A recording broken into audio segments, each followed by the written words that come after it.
Welcome to the Root of It All, the State of Mental Health Conference of New Orleans Youth, hosted by the Institute of Women and Ethnic Studies, as well as Dillard University's Deep South Center for Environmental Justice. This event is funded in part by the W.K. Kellogg Foundation, the United States Department of Health and Human Services, Office of Adolescent Health, as well as the New Orleans Musicians Assistance Foundation GIG Fund. We are proud to host this event today here at Dillard University, which is designated as a historically Black college and university. HBCUs have a rich history and commitment to the advancement of minorities and playing an important role in the community. It is for those reasons that it is an honor for us to host this event here today. It is our hope that you will leave this conference today more informed and empowered to work with our community and our youth to better meet their needs.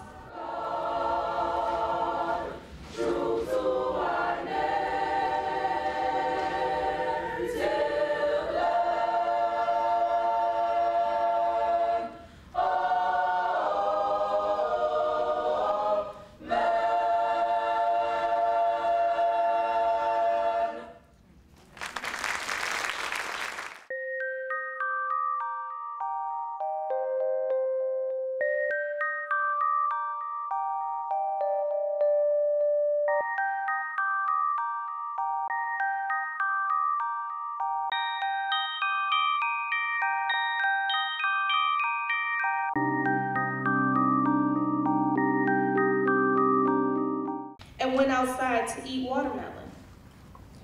The next thing that happened was Katrina. We were at my church fair. My mom took us from the fair, told us to go inside and pack up a week's worth of clothes. We went to Bogalusa. I had a good time while everyone else seemed to be having a horrible time. We had fun eating by candlelight.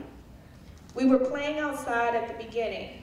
We wanted to see who could stay out in the storm the longest. When the rain ended, the water was only a couple feet, up to my short knees. We didn't know how bad New Orleans was hit yet, not until we saw TV. That's when we realized we had lost everything. We had just moved into our first house the previous December. We understood immediately we'd have to start over. So we packed everything and my mama said we were going on a trip. To my shock, we met my dad in Baton Rouge.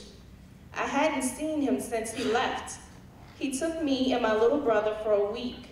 Then his girlfriend drove us up to North Carolina. I don't know where my mother went. I didn't ask.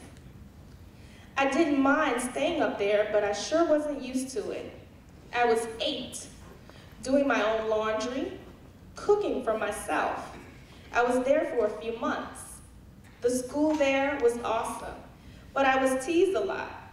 I was small, young, thick glasses, but once you break someone's nose, you get left alone. I swung twice in the same spot. He forgave me. He was my best friend after I broke his nose. I think it was out of fear. His nose is still messed up. Right before Christmas, my mom pulled me from that school and took us to Texas. I saw my mom and I ran and tackled her. She had her arms out. I took her right to the ground. I missed her. It was before we were butting heads. We met up with my uncle and grandma in Louisiana. It felt like a normal Christmas. Mama wanted to take me back to Texas and I refused. I wasn't going back. So I stayed. I lived with my grandma. We lived in New Orleans during the week, drove west on the weekend to my uncle to do laundry and go to church, then drove back. The city was still on its knees. We were living out of a hotel. We switched to another. That spring, we finally found an apartment. There was a bunch of us living there. That's where we all stayed. Well, until June. We left in June.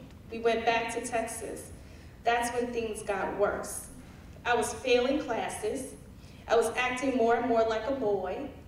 They kept asking me, "Are you gay? Are you gay? You keep acting like this. You're gonna have to be gay." I said no, I didn't understand it. I was driving to figure it out. I was trying to figure it out. But by Christmas, I said, forget it. I said, I'm gay. Their jaws dropped. It's like they asked, now they looking at me like I'm stupid. My mom was telling me that homosexuality would not be accepted in her household. I didn't even want to live with her. No one understood what I was going through. Then my mom found out I was having suicidal thoughts. I had asked my friends, if I killed myself, would you miss me? It felt like I had nobody. A teacher heard, told my mom, and they admitted me to a hospital. I'd lock myself in my room, move my bookcase in front of the door. My grades, they slipped from A's to C's.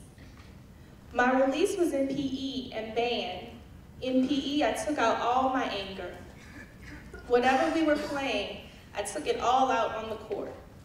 And in band, we played a lot of depressing music. That's how I dealt with my sadness. The music was depressing, yet beautiful. I'd get to school as early as I could and leave as late as I could. When I was home, I was in my room. In the spring, my cousin died. It devastated me. Then my grandma died, and I felt bad because we had been fighting the day before. I was fighting more that year.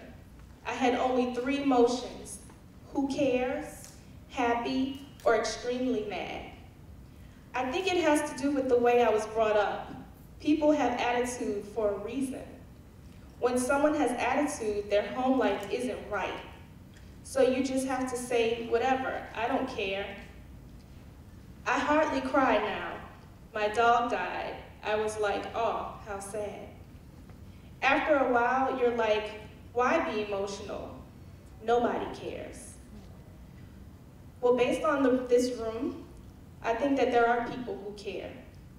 And I think that we're all here committed to ensuring that all of our children, including this young person, knows that someone cares.